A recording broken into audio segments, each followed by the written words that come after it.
감사합니다. 오늘 봉독한 시편 51편 1절부터 6절까지 말씀 중심에서 우리는 모두 죄악 중에 잉태되고 출생합니다 라는 제목으로 하나님 말씀 증거하겠습니다. 오늘 이 시편 51편의 말씀은 시편에 있는 죄를 애통히 여기고 또 그 죄를 해결할 수 있는 유일한 방법이 우리 하나님께 있음을 기억하며 하나님의 그 긍휼하심을 의지해서 하나님 앞에 간절히 죄의 용서를 구하는, 그리고 앞으로는 이렇게 살아가겠다는 그런 다짐을 하는 참회시 가운데 한 편인데, 그렇게 대표적인 참회시가 한 7편 정도 있습니다. 그 중에서 이 시편 51편의 말씀이 가장 탁월한 하나님을 향한 그 긍휼의 마음을 간절히 바라는 그런 회개와 뉘우침, 그리고 죄를 깊이 아파하는 애통함, 그리고 그렇게 사죄의 은총에 감사한 자가 어떻게 살아가야 할 것인가를 다짐하는 그런 내용이 분명하게 드러나 있는 좋은 시편이라고 하겠습니다. 그런데 여기 시편 51편의 이 말씀은 우리가 이렇게 범죄하고 죄악 가운데 있을 수밖에 없는 그 근본적인 그런 부패의 기원을 다루고 있는 시편입니다. 그래서 시편 6편도 그렇고 32편도 그렇고 다 다윗의 시인데 그 시보다도 이 51편이 더 앞서 기록된 것으로 그렇게 추측합니다. 왜냐하면 부패의 기원을, 죄악의 근원을 다루고 있기 때문에. 그리고 그 다음에 6편에서는 징계가 너무나 중하다, 징계 받는 것에 대해서 하나님 앞에 자비를 강구하는 내용이 좀 더 강조되어 있고, 32편에서는 그렇게 중한 징계를 받지만 결국 우리 하나님께서 그 모든 것들을 해결해 주시고 또한 영원한 무궁한 자비와 긍휼로 회복시켜 주실 것이라는, 그래서 기쁨과 찬송을 드리고 있는 그런 참회시라고 할 수가 있겠습니다. 오늘 본문의 51편의 배경은 우리 사무엘하 11장에 나오는, 12장에 나오는 우리 다윗 왕의 범죄를 바탕으로 한 것입니다. 그 51편 위쪽에 시제가 써 있지요. 다윗의 시 영장으로 한 노래. 영장은 지휘자인데 지휘자에 맞추어 지어진 노래. 다윗이 밧세바와 동침한 후 선지자 나단이 저에게 온 때에 라고 말씀합니다. 여기 다윗이 밧세바와 동침했다.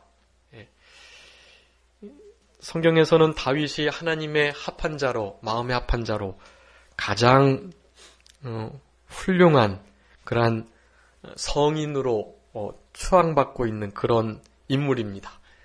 그런데 그 다윗도 너무나 일생일대에 크나큰 범죄를 했어요. 근데 그 범죄가 너무나 질이 안 좋고, 사울 왕이 범한 죄보다도 훨씬 더 큰 죄를 범했음에도 사실은 다윗 왕은 지금까지도 성군으로 이렇게 인정을 받고 있습니다. 그 이유가 오늘 본문에 분명히 나타나 있고, 우리들의 삶 가운데에도 반드시 범죄할 수 있는 가능성이 있는데, 그런 일이 있을 때 우리 다윗의 이 참회시를 우리가 깨닫고 이와 같은 태도로 우리 하나님께 나아가는 우리들이 되어야 되겠고, 그렇게 될 때 우리 하나님께서 다윗에게 내리셨던 그 크신 은혜와 사랑을 우리들에게도 동일하게 허락해 주실 것이다 라고 우리가 믿습니다. 다윗이 밧세바를 동침하고 또 그 밧세바의 남편이었던 충성된 군장이었던 우리야 장군을 전쟁통에 극한 곳에 내몰아서 결국 죽게 만드는 그런 일을 했던 것입니다. 우리 성도님들께서 잘 아시는 것처럼 그 다윗의 범죄는 너무나 큰 거였어요. 자기의 종들과 군사들은 힘써 전쟁을 치르고 있는데 본인은 그렇게 왕궁 다락 위에서 잠을 자다가 늦지막히 잠을 깨어서 그 성들을 둘러보다가 왕궁에서 높은 곳에서 아래를 쳐다볼 때 bat세바를 발견하게 된 것입니다. 목욕하는 bat세바를 발견했고 그래서 그를 불러서 동침을 했던 것입니다. 그이가 우리아 장군의 아내였음을 알았음에도 그 일을 했고 그래서 그것을 무마하려고 이 우리아 장군을 빨리 불러들여서 그 아내 bat세바와 동침케 하려고 했습니다. 근데 당연히 우리아 장군은 그렇게 할 리가 없죠. 지금 나의 군대 장관들, 동료들은 열심히 전쟁하고 있는데 내가 어떻게 아내와 함께 잠을 잘 수가 있는가, 편안하게. 그래서 그냥 마당에서 잠을 자는 거예요. 계속해서 권면을 했지만 끝까지 충성됨을 지켰던 우리아를 어떻게 할 수가 없었기 때문에 요압 장군의 손에 편지를 들려서 우리아를 전쟁의 가장 극렬한 곳에 보내고 너희들은 뒤로 빠져라. 그래서 결국 우리아 장군이 죽게 되었던 것입니다. 간음죄에다가 살인죄에다가 거짓말한 죄에다가 백성들을 미혹하는 그런 너무나 큰 죄를 범했습니다. 지도자 자격을 상실하는 거예요, 그것은. 그렇지만 그러한 죄 가운데 오늘 시편 51편의 말씀을 그렇게 쓰면서 그런 죄를 범하고 나서 사실은 좀 잘 덮어진 것처럼 여겨졌지만 하나님께서 나단 선지자를 후에 보냈습니다. 그 bat세바를 통해서 첫째 아이가 벌써 잉태되고 몇 해가 지났던 때예요. 그랬는데 나단 선지자가 그 죄를 지적하고 그 죄를 지적받는 그 순간 우리 다윗은 하나님 앞에 오늘 본문과 같은 철저한 회개를 했던 것입니다. 간음죄, 살인죄, 거짓말한 죄, 백성들을 우롱하고 미혹한 죄, 이거 더 큰 죄가 어디 있겠어요?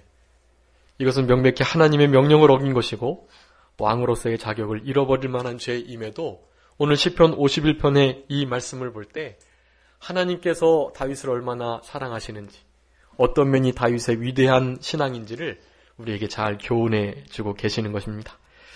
그래서 이러한 배경으로 한 시편 51편의 말씀, 결론적으로 보면 이 다윗이 자기의 죄를 이렇게 살펴보고 자기의 죄악, 죄과 이런 것들을 궁구하고 살펴보니까 그 죄의 원인이 분명하게 있었다라는 것입니다. 자기 죄를 핑계하고 남을 탓하는 것이 아니고요. 그 결론의 말씀이 바로 5절의 말씀인 것입니다. 내가 죄악 중에 출생했고 모친이 죄 중에 나를 잉태했다라는 이 말씀인 것입니다. 이 말씀은 우리 범죄의 근원을 가리키는 거예요. 즉, 그 어떤 사람도 다윗과 같은 성군, 하나님의 마음에 합한 사람이라 할지라도 그 심령 가운데 하나님의 보호하심과 도우심이 없고 신앙에 잠이 들면 결코 범죄하는 것에서 자유로울 수 없다라는 것을 말하고 있는 것이고, 자기는 좀 괜찮다고 생각했고 중심이 바로 돼서 하나님이 들어 쓰시는 그런 성군이라고 나름 생각했을 법하지만 자기를 살펴보니까 자기 안에 선을 행하되 하나도 행하는 것이 없고 하나도 의롭지 못한 그러한 죄인 중에 괴수인 것을 그 심령이 깊이 깨달았던 것입니다. 그리고 그것은 부모님으로부터 나에게 전해진 그 죄악, 그것을 신학적으로는 원죄라고 말합니다. 지금 이 원죄에 관한 부분들을 잘 다루지 않는 세대가 되었는데 여러분 그것을 꼭 기억하셔야만 합니다. 내가 어떠한 자인지, 나의 비참함과 죄가 얼마나 심각한 것인지를 분명히 깨닫지 못할 때 하늘로부터 오는 영원한 확실한 경관 위로를 얻을 수가 없어요. 그것을 잘 깨달을 때만이 하나님께서 주시는 위로와 그 큰 은혜를 감격하며 살아갈 수가 있다. 자기를 살펴보니까 자기는 죄악 중에 잉태되고 출생한 자였다라는 것입니다. 그것을 이기려고 힘써 싸워 노력하지만 만약에 한순간이라도 경각심을 놓치고 그렇게 하나님의 은혜가 떠나게 된다면 결코 이 범죄함으로부터 자유로울 수 없는 자기인 것을 깨달았던 것입니다. 우리 성도님들도 그런 깨달음이 이런 시간에 있었으면 좋겠고, 그것을 깨달았을 때 우리가 어떻게 반응해야 할 것인가, 그것을 몇 가지로 살펴보도록 하겠습니다. 먼저 첫 번째는 우리 주님의 인자와 긍휼과 자비, 그것으로 우리의 죄과와 죄악과 죄를 도말해달라고 하나님께 간구해야 하고, 그리고 그의 맑게 씻기시는, 깨끗하게 제하시는 그런 은혜를 용감하게, 그리고 자기의 죄를 인정하며 그렇게 고백하며 기도해야 된다라는 것입니다. 우리가 첫 번째로 깨달아야 할 것이 바로 그것이, 오늘 1, 2절에 그것을 말씀하고 있는데, 하나님이여 주의 인자를 조차 나를 긍휼히 여기시고 주의 많은 자비를 조차 내 죄가를 도말하소서. 나의 죄악을 맑게 씻기시며 나의 죄를 깨끗이 제하소서라고 말씀합니다. 여기에 죄과와 죄악과 죄, 이런 단어들이 나옵니다. 근데 이런 단어들은 우리나라 차이로는 그렇게 별 차이가 없는 듯 하지만 원어적으로는 아주 큰 차이가 있어요. 첫 번째 나오는 그 죄과라는 것은 거역을 의미합니다. 거역.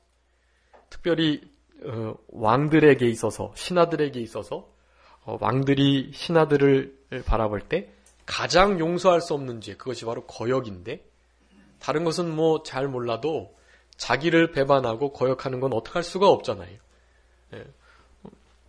국가를 이룰 때 국가를 세웠던 그 초기 이 국가의 건설자들에게 그 최고 지도자들이 항상 했던 말은 그것입니다. 마음껏 권세를 누리고 하라는 거예요. 그렇지만 자기를 배반하지 말라는 거죠. 사실은 다윗이 그 단어를 쓰고 있습니다. 자기가 하나님께 대하여 이 죄과가 있다라는 거예요. 죄과. 명백히 반역하고 거역한, 그래서 하나님과의 그 친밀했던 관계가 깨져버린 상태, 그런 상태의 죄를 이 죄과라고 표현한 것입니다. 하나님의 말씀, 명백한 하나님 말씀 어길 때 특별히 이 죄과라는 말씀이 성경에 쓰입니다. 율법의 말씀, 오늘 다윗 왕이 범했던 그 두 가지 죄, 간음죄와 거짓말한 죄, 또 살인죄, 이것은 하나님의 십계명에 있는 말씀이에요. 그 말씀을 너무나 명백하게 어겼어요. 바로 그 죄가인 것입니다. 또 죄악이라고 말씀하는데 그것은 이렇게 왜곡된 상태, 이렇게 굽어진 그런 의미를 가져요. 그러니까 최초로 하나님께서 세워주셨던 바르고 올곧은 그런 어떤 상태로부터 벗어난, 그리고 어그러진 그런 상태를 이 죄악이라고 표현한 것입니다. 근데 이 죄악이라는 단어가 2절에 나의 죄악을 맑게 씻기시며 라고 말씀하는데, 이 죄악이라는 단어가 바로 우리의 원죄로 말미암아 우리의 심령, 그 타락한 심령 상태의 그 경향성을 그렇게 말하는 것입니다. 우리의 심령은요, 죄악된 심령이에요. 그래서 순자가 말한 성악설이 맞아요. 맹자가 주장한 성선설이 아니고 성악설이 성경적으로도 맞습니다. 우리의 본성 자체가 이미 죄악으로 굽어져 있고 어그러져 있어요. 그것을 바로 이 죄악이라고 말한 것입니다. 구부러지고 왜곡돼서 하나님의 말씀을 올곧게 순종할 수 없는 상태, 그런 상태가 바로 이 죄악이라는 것입니다. 그리고 마지막에 악이라는 말, 죄라는 말이 또 나오는데, 그 죄는 우리가 흔히 말하는 성경에서의 가장 많이 쓰이는 그런 단어입니다. 이 죄는 관역에서 벗어나다 그런 의미를 갖는 거예요. 예. 즉 하나님의 말씀을 순종하거나 나의 육체의 부패성 거스리는 그러한 성향들이 바로 잡아 나가려고 힘쓰지만 그렇지만 하나님의 말씀에 명중하지 못할 때 100% 순종하지 못할 때 넘어가거나 미치지 못할 때 관역 정중앙에서 좌우로 비껴나갈 때 그런 것을 의미하는 단어인데 이것들이 모든 성경에서 말하는 불순종들 흔히 말하는 그 죄들을 가리키는 것입니다. 그런데 이런 죄가와 죄악과 죄 이것을 다른 사람이 아닌 우리 다윗이 이렇게 분명하게 기록하고 쓰고 있다라는 것이 자기에게 이런 게 있다라는 것입니다. 부패성이 있고 원초적인 이 마음의 근본적인 부패한 성향이 자기에게 있고 그것으로 말미암아 하나님을 전적으로 거역하고 반역하는 그러한 모습이 있고 그리고 힘쓰려고 하지만 하나님 앞에 하나님의 원하시는 정도에까지 미치지 못하는 그러한 불순종 요구죄를 범하는 그러한 모습이 다른 사람이 아닌 다윗에게 있다라는 것입니다. 그렇기 때문에 우리들에게도 당연히 그러한 일이 있을 수밖에 없다는 것을 우리는 알아야 합니다. 그 어떤 사람도 이 죄와는 관계가 없는 삶을 살 수가 없다. 나는 좀 괜찮지. 그런 대로 괜찮게 살아왔지. 라고 생각하시면 안 된다라는 것을 이 1절, 2절의 말씀을 통해서 우리는 알아야 합니다. 죄를 짓고도 하나님께서 모르실 것처럼 모든 것이 잘 통과되고 아무것도 영향이 없는 것처럼 그렇게 생활하지만 그렇지 않다는 거예요. 반드시 우리 하나님께서는 그것을 드러내시고 해결하신다라는 것을 우리가 알아야 합니다. 그렇기 때문에 우리는 하나님 앞에만 늘 눈동자 앞에만 살아가는 저희들이 되어야 하는 것입니다. 하나님이 우리를 살피시고 지금 지켜보고 계신다는 것을 늘 기억하면서 다윗이 범했던 이 죄과 이 죄악을 우리도 늘 주님의 긍휼과 자비와 인애로 해결함을 받는 우리들이 되어야 할 것입니다. 그래서 그 죄와 죄악과 죄가를 인자와 자비와 긍휼을 의지해서 오로지 해결할 수 있다는 것을 고백하고 있는 거예요. 여기도 비슷한 단어가 쓰였지만 그 구체적인 내용들은 사뭇 다릅니다. 그 첫 번째 나오는 인자는 흔히 헤세드라고 하는 것인데 우리 하나님의 언약적 사랑, 무조건적이고 조건 없는 그런 무한하신 변함없는 그러한 사랑을 나타내는 것입니다. 이 인자를 좇아서 나를 긍휼히 여겨달라. 긍휼히 여겨달라는 것은 은총을 내려서 불쌍히 여겨달라라는 말씀이고 이 자비라는 것은 인자와 비슷한 말이지만 특별히 자비는 어머니의 그 자궁, 태를 의미하는 단어입니다. 그래서 그것이 복수로 쓰여서 이렇게 자비라는 것을 의미하는 단어가 되는 것인데 어머니가 아기를 베고 아기를 따뜻하게 헌신적으로 그렇게 품어주고 사랑해주고 10달 동안 그렇게 먹이고 키우는 그러한 사랑을 우리가 받고 있다는 것, 그것을 나타낼 때 바로 이 자비라는 단어를 쓰는 것입니다. 죄를 해결할 수 있는 방법은 다른 것이 없어요.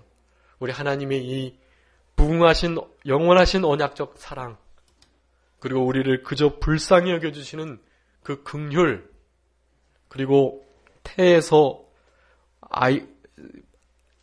아기를 품는 그런 하나님의 이 유일하신 무궁한 자비 이것으로만이 죄와 죄악과 죄가를 해결할 수 있다. 다른 데 가서는 결코 이 죄의 문제를 해결할 수 없다는 것을 우리는 알아야 합니다. 그래서 그 나에게 가지고 있었던 죄가와 죄악과 죄 이것을 우리 하나님께서는 도말하시고 씻기시고 제해 주시는 분이시라는 것을 분명하게 말씀해 주고 계십니다.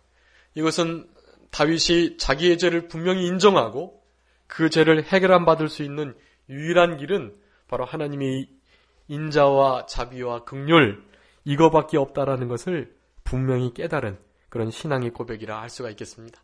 우리 성도님들께서 가지고 계신 죄의 문제, 늘 우리 주님의 은혜의 보좌 앞에 나아가셔서 주님의 인애와 자비와 긍휼을 의지하셔서 늘 해결안 받는 저희들이 되어야 할 것입니다.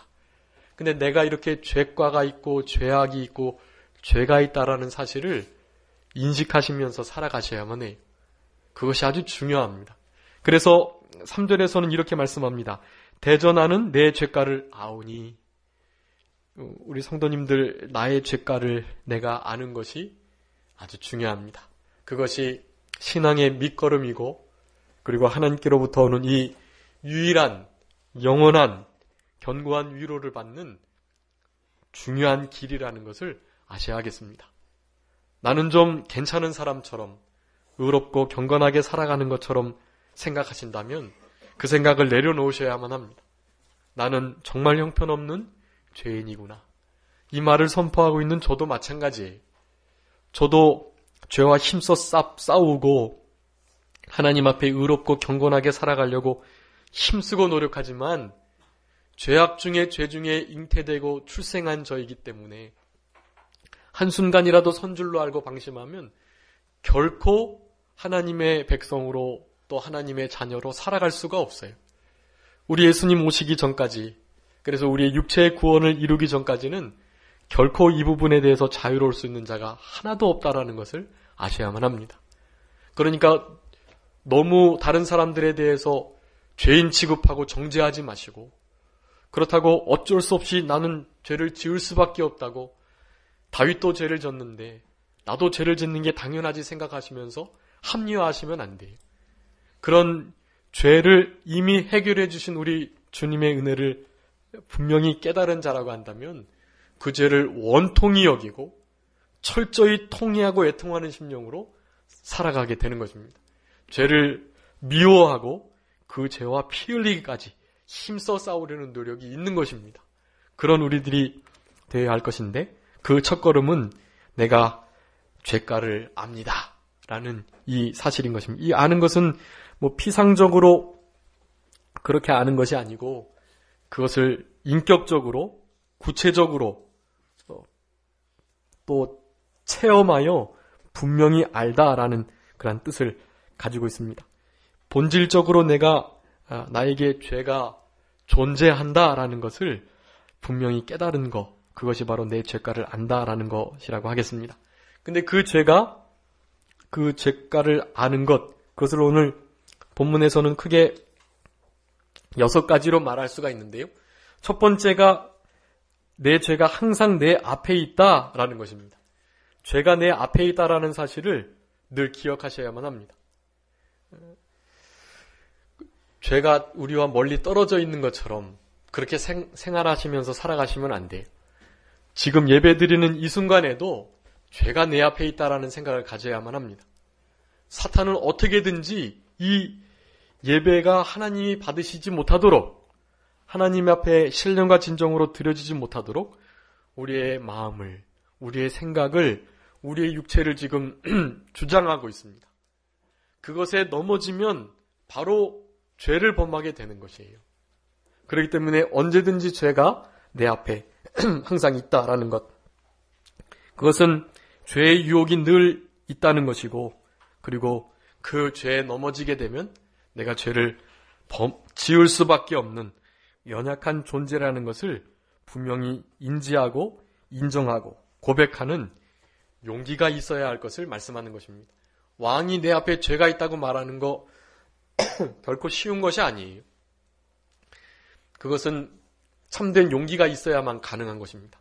그 죄의 문제를 하나님이 해결해 주실 수 있다라는 확신을 가진 자만이 이렇게 죄가 항상 내 앞에 있다라는 고백을 할 수가 있는 것입니다. 우리 다윗 왕도 범죄하고 난 다음에 내가 하나님과 사람 앞에 범죄했습니다 라고 분명히 인정을 했습니다. 핑계대지 않고 합리화하지 않고 은폐하지 않고, 다른 왕들은 대부분 자기의 죄를 지적하는 선지자들을 가두고 또 때리고 죽이는 일들이 있었어요. 근데 다윗이 만약에 그 죄를 인정한다면 우리아를 자기가 죽였고 밧세바를 자기가 간음했으며 거짓말을 했다는 사실, 이것이 들키기만 하면 사실은 모든 것을 잃어버리는 거예요. 그런데 그런 것들을 온전히 포기하고 죄가 내 앞에 있다 라는 고백을 당당히 했던 것입니다. 사무엘하 12장 13절 말씀 한번 읽어주시기 바랍니다. 사무엘하 12장 13절.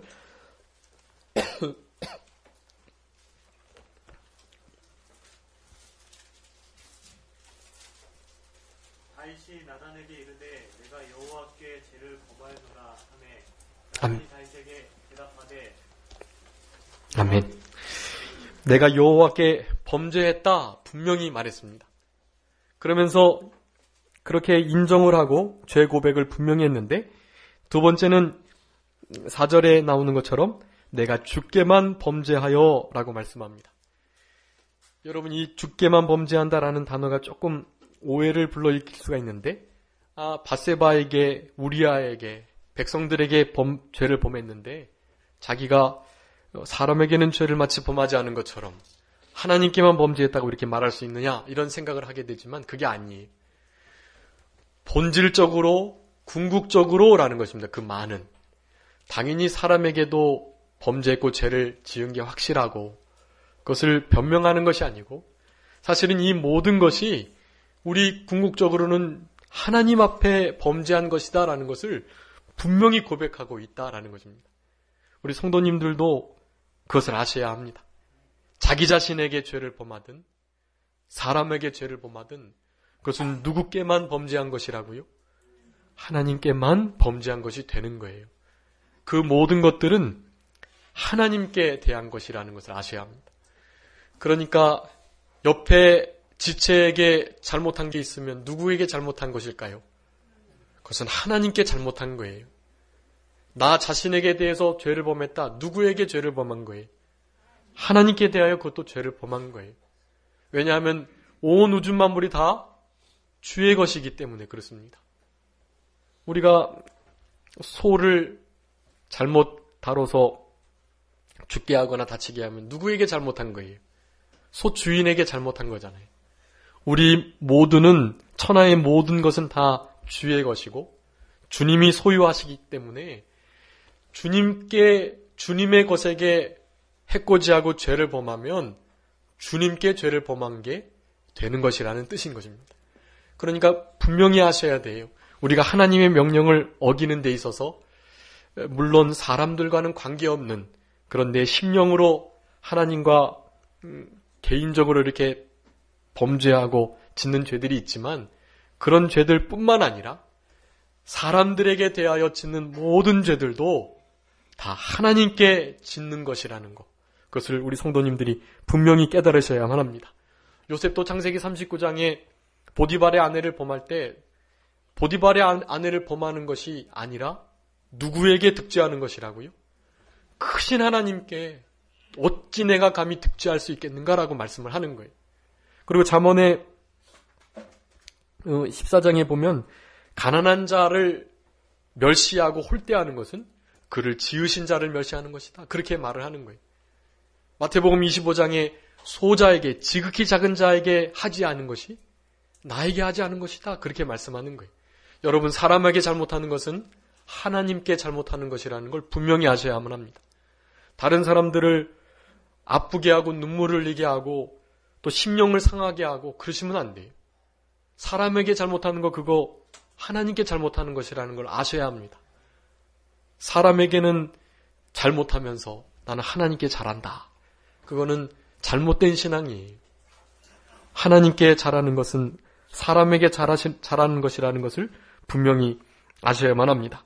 사람에게 범죄하지 않았다라는 의미가 아니라 사람에게도 1차적으로 범죄했지만 궁극적으로는 모든 범죄가 하나님께로 향한다라는 것, 이 다윗 왕의 하나님 중심 사상을 알 수 있는 그러한 말씀이라고 하겠습니다. 사람에게 범죄하는 것은 주께만 범죄하는 것이다 라는 것을 아는 것, 그것이 오늘 시편 51편의 이 참회 시를 통해서 우리가 얻어야 할 귀한 교훈이라 할 수가 있겠고, 죄 중에 잉태되고 출생한 우리들이 다윗과 같이 이런 사죄 요청을 경험하기 위하여 우리가 분명히 깨닫고 알아야 할 그런 귀한 신앙의 모습이라는 것을 우리가 알아야 하겠습니다. 그래서 형제에게 죄를 짓는 것은 우리 예수님께 죄를 범하는 것이다. 고린도전서 8장 12절 말씀 한번 읽어주시기 바랍니다. 고린도전서 8장 12절. 그같이 너희가 형제에게 죄를 지어 그 약한 양심을 상하게 하는 것이 곧 그리스도에게 죄를 짓는 것입니다. 아멘. 성도님들이 마음 상하고 말 한마디 때문에, 태도 하나 때문에 어린 심령이 낙심케 되고 실족하고 그렇게 심령이 상하면 그거 예수 그리스도께 죄를 진 줄 알고 철저히 회개하셔야 합니다. 말에 주의하세요. 태도를 바르게 하세요. 결코 형제들 한 사람이라도 실족해 하시면 안 돼요. 하나님께 죄를 짓는 것이라는 것을 분명히 아셔야만 합니다. 너무나 그것을 우리가 간과하고 살아요. 그렇지 않습니다. 이웃에게, 형제에게, 심지어 원수에게 잘못하는 것도 하나님께 범죄하는 것이라는 것, 그것을 분명히 아시는 우리들이 되어야 하겠습니다. 세 번째는 주의 말씀하실 때, 또 판단하실 때 순전하시다 하겠다라고 말씀하는 것입니다. 여기 주께서 말씀하실 때, 또 판단하실 때는 우리 주님께서 다윗에게 향하여서 어떠한 징계를 내리든 어떠한 판결을 내리든 그것이 무조건 옳고 무조건 의롭고 무조건 맞다라는 것을 증거하는 것입니다. 우리는 어떠한 심판도 달게 받을 수 있는 그런 심령 상태를 갖는 것, 그것이 참으로 회개하고 죄의 문제를 잘 해결하는 그러한 신앙의 원리라는 것을 우리가 분명히 알아야 하겠습니다. 우리 다윗 왕도 이렇게 즉시로 회개했지만 큰 징계를 3개나 받았어요. 잘 아시는 것처럼 그 사무엘하 12장에 보면 형벌을 3가지나 받았는데, 너희 다윗의 집 칼이 떠나지 않겠다, 그런 형벌을 받았고, 또 다윗의 처들이 동침케 되는, 다른 이들에게 동침케 되는 그러한 일들이 있겠다라고 말씀하셨고, 마지막으로는 그 밧세바와 간음을 해서 낳은 그 첫째 아들, 그 아들을 하나님께서 거두어 가셨던 것입니다. 그런 죄의 형벌의 대가를 분명히 지불 받았어요. 하나님이 하신 모든 것이 의롭다라는 것입니다. 그 아들 데려간 거 맞는 거예요. 자기의 가게에 칼이 떠나지 않는 거, 그럴 수 있다라는 것입니다. 그리고 하나님께서 내리신 형벌은 우리가 범한 죄보다 가볍기 때문에 이것을 달게 받는 그러한 신앙으로 살아가는 것, 그것이 중요하겠다라는 말씀입니다. 네 번째로는 5절에 있는데 우리가 죄악 중에 출생하고 잉태되었다라고 말씀합니다. 이 말씀이 중요한데, 이 죄악 중에 또 모친이 죄 중에 나를 잉태했다라는 것은 우리 부모님들이 부정하게 아이를 낳았다, 그런 의미가 아니에요. 이 말씀은 바로 그 원죄, 왜곡되고 구부러진 타락한 그 성향, 흔히 말하는 그 부패성이, 죄의 본성이 인류의 일반적인 생식법으로 낳게 되게 된다면 좀 다 유전이 되게 돼 있다라는 의미를 갖습니다. 나는 유전죄 없고 나는 죄 없어 라고 말하는 자들도 죄가 없을 수가 없는 것이, 왜냐하면 그들이 다 죽는 것을 보면 그들이 죄가 있다라는 것을 증명하고 있게 되는 것입니다. 내가 죄를 짓지 않았다 할지라도 바로 이 5절에 있는 말씀처럼 죄악 중에 출생하는, 모친이 죄 중에 나를 잉태하는 이러한 일이 있었기 때문에 그 죄가 유전이 되어서 우리들은 태어나자마자 죄인들이 되는 것입니다. 죄를 져서 죄인이 아니고요, 우리들은 사실은 죄인이기 때문에 죄를 범하게 되는 것입니다. 하나님의 원리가 그래요. 그렇게 우리를 만들어 놓으셨습니다. 그 부분들을 해결하기 위해서 우리 예수님을 보내신 것이고, 이 원죄는 이것을 유전죄, 원죄라고 하는데, 이 유전죄는 당연히 창세기 3장 아담과 하와의 범죄의 장면으로 거슬러 올라가게 됩니다. 하나님께서 동산 중앙에 선악을 알게 하는 나무와 또 생명나무를 놓으시고 그 외 모든 나무 실과 과실을 다 주셨어요. 그래서 생명나무도 쳐다보지 못하고 선악을 알게 한 나무도 쳐다보지 못할 정도로 그 주변에 있는 모든 과실들이 너무나 좋아서 동산 중앙에 있는 나무는 생각도 못하고 있었던 때였습니다. 그런데 그곳에 사탄이 뱀을 통하여 들어왔고 하와를 꿰어서 마치 하나님이 아담과 하와가 자기처럼 되는 것을 싫어하는 것처럼, 참된 행복을 누리기를 싫어하는 것처럼 하나님의 말씀을 오도하고, 저거 정령 먹지 말라 그랬느냐?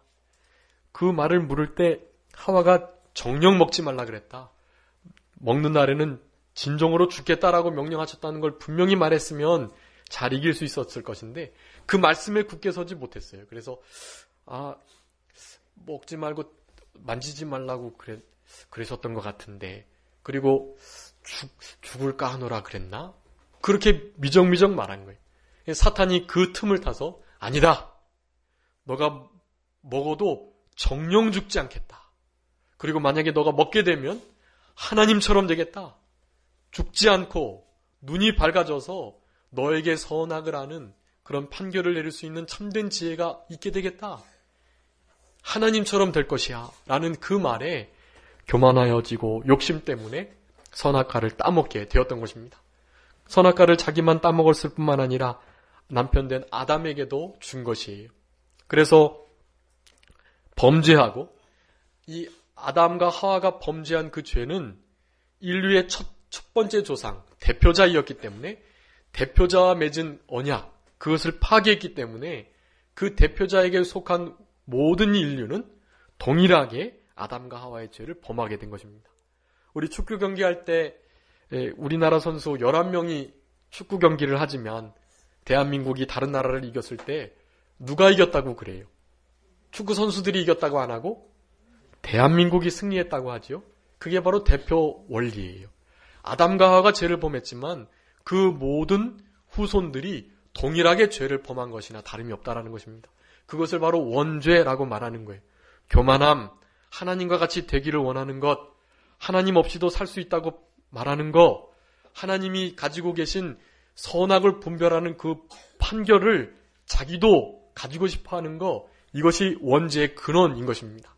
그래서 그 죄를 성경에서는 크게 4가지로 말하는데 이런 것들은 좀 알아두셨으면 좋겠는데요. 크게는 원죄와 본죄라고 말합니다. 크게 2가지 죄가 있어요. 근데 이 원죄라는 것이 바로 이 오늘 본문에서 말하는 유전죄가 원죄에 속하고, 이 원죄 가운데 하나는 또 정죄입니다. 원죄는 그러니까 2가지예요. 유전죄와 정죄라고 하는데, 그 정죄는 하나님께서 하나님 말씀을 지키지 않을 때 정령 죽겠다라는 그 선언이에요. 그 선언이 모든 인류에게 유전돼서 다 죽음을 맞이하게 되는 것입니다. 그 정죄로 말미암아 그 정죄가 유전되어서 아담과 하와의 범죄를 지니고 태어나게 되는 것입니다. 그 말씀이 오늘 5절의 말씀이에요. 죄악 중에 출생하게 되고 모친이 죄 중에 잉태하였다라는 것입니다. 그리고 그 원죄, 자연적으로 우리에게 유전된 그 원죄 말고 본죄라는 게 있어요. 본죄. 본죄에도 또 2가지가 있는데 자범죄와 요구죄, 그렇게 2가지가 있습니다. 자범죄는 하나님의 말씀을 명백하게 어긴 거, 요구죄는 하나님의 말씀을 순종하긴 하되 100% 이루어드리지 못한 거, 그것을 요구죄라고 합니다. 그러니까 우리 기독교인의 죄가는 우리 세상의 죄의 법보다도 훨씬 더 높은 차원에 있어요. 우리는 이미 그 원죄로 말미암아 정죄와 유전죄로 죄인이고, 그리고 일평생 자범죄를 범하며 하나님의 말씀을 온전히 순종해드리지 못한 요구죄로 말미암아 본죄를 짓고 살아가는 자들이라는 것입니다. 근데 이것으로 그냥 끝나는 게 아니죠. 이 원죄와 본죄, 이 모든 죄를 우리 예수님께서 해결해 주셨어요. 그분께 가기 위하여 내가 원죄와 본죄를 가지고 있는 자다라는 것을 깊이 깨닫는 것이 중요하다라는 것입니다. 그것뿐만 아니라 이제 뒤에 나오는 중심의 진실함을 원하시는 것, 그리고 지혜를 알게 해 주시라는 것을 우리는 늘 하나님 앞에 기도하면서 간구할 때, 그럴 때 우리 하나님께서 다윗에게 내리셨던 이 사죄의 긍휼과 은총을 우리들에게 내려주실 수 있다라는 것입니다. 하이델베르크 요리문답에서는 그렇게 묻고 답합니다. 그러면 사람의 타락한 본성이 어디서부터 왔는가? 라고 말하고 그 답으로 첫 조상 아담과 하와가 에덴 동산에서 불순종하여 타락함으로 비롯되었다 라고 말씀하고 그 타락으로 말미암아 우리의 본성이 심히 부패되어 우리는 모두 죄악 중에 잉태되고 출생하는 것입니다 라고 답을 합니다. 이 말씀이 왜 나오게 되었냐면 그 전에 육문에서 우리가 하나님의 형상대로 창조됐는데 그러면 이 사악한 본성이 어디서부터 나왔는가? 그것을 물었던 거예요. 그런 본성에 대한 대답이 바로 7문인 것입니다. 아담과 하와 에덴 동산으로부터 이 죄가 유전되었고 그것은 바로 모태 중에 죄 중에 죄악 중에 잉태되고 출생하는 우리들의 그 죄의 문제를 그렇게 다루고 있는 것입니다. 우리는 이렇도록 비참한 처지에 있는 것이 혹시 본죄를 짓지 않는다 할지라도 이 원죄 때문에 우리는 죽음을 당할 수밖에 없다라는 것입니다. 그것을 철저히 깨닫는 자, 내가 다른 사람에게 이웃에게 범죄한 것이 하나님께 죄를 짓는 것임을 분명히 깨닫는 자, 그것을 오직 유일하게 하나님의 은혜와 긍휼과 자비로만이 해결함 받을 수 있다고 분명히 인정하고 고백하는 자, 그래서 자기의 죄악과 죄와 죄가가 얼마나 심한지를 점점 더 깊이 깨달아갈 때 사도 바울처럼 점점 죄인 중에 괴수가 되어가는 것입니다. 전보다 사실은 죄를 덜 짓지만 더 큰 죄인으로 드러나는 거예요. 그런 이들에게 더 큰 은혜가 있게 되는 것입니다. 한 주간 살아가실 때 우리가 이러한 죄악 가운데 잉태되고 출생했다라는 사실을 기억하고 죄와는 관계없는 삶을 살 수 없는 우리들인 것을 인정하면서 우리의 죄악이 우리의 앞에 있다는 것을 기억하고 항상 그 죄와 힘써 싸워서 피 흘리기까지 싸워서 그 죄의 문제를 이겨나가고 승리하는 자들에게 주시는 큰 은혜와 사죄의 은총, 그것을 경험하면서 하나님께 영광을 돌리시는 우리들의 인생이 되었으면 좋겠습니다. 잠깐 기도하겠습니다. 살아계신 아버지 하나님 감사합니다. 우리를 사랑하셔서 다윗과 같이 간음죄와 살인죄와 거짓말하는 죄와 수많은 죄를 짓고 있는 저희들에게 우리 예수 그리스도의 십자가의 보혈만이 유일한 구원의 방편이 된다는 것을 알게 하시기 위하여 우리가 얼마나 큰 죄인인 것을 깨닫게 해주시는 은혜를 진심으로 감사합니다. 날마다 이 참회시에 나타난 이 다윗의 고백과 같이 우리 주님의 인애와 자비와 긍휼이 아니고서는 이 죄와 죄가와 죄악의 문제를 결코 해결함 받을 수 없다는 것을 기억하고 우리 주님께서 사해 주시고 제하해 주시고 도말해 주시는 은혜를 늘 경험하면서 주님 앞에 늘 회개하며 철저히 돌이키며 하나님의 말씀과 십자가의 보혈의 은혜 받기는 이 죄의 문제를 해결할 수 없다는 것을 분명히 기억하고 날마다 십자가와 은혜의 보좌 앞에 당당히 나아가는 우리들이 되게 하여 주시옵소서. 우리들에게 귀한 은혜 베풀어 주신 것을 감사하고 어떻게 하든지 우리 주님 다시 오실 때까지 이 은혜를 보답하는 삶을 살아가는 저희들이 되게 하여 주시옵소서. 감사하옵고 예수 그리스도의 이름으로 기도 올리옵나이다. 아멘.